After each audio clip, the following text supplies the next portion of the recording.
Hello everyone, in this video I am going to show you how you can style your text cursor just in a single click with a built-in setting in Windows.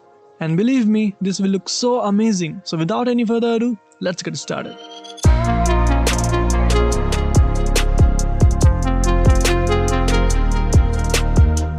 First of all, go to Windows and then go to Settings. Now go to Ease of Access and click on Text Cursor. Now from here you can customize your text cursor.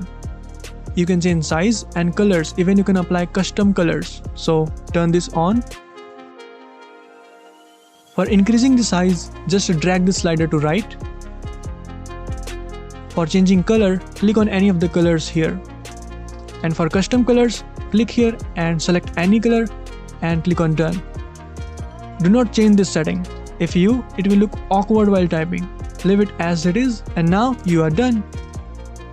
Wherever you type, this text cursor will be there. Please do subscribe everyone, hit the bell icon, stay tuned, and very thanks for watching.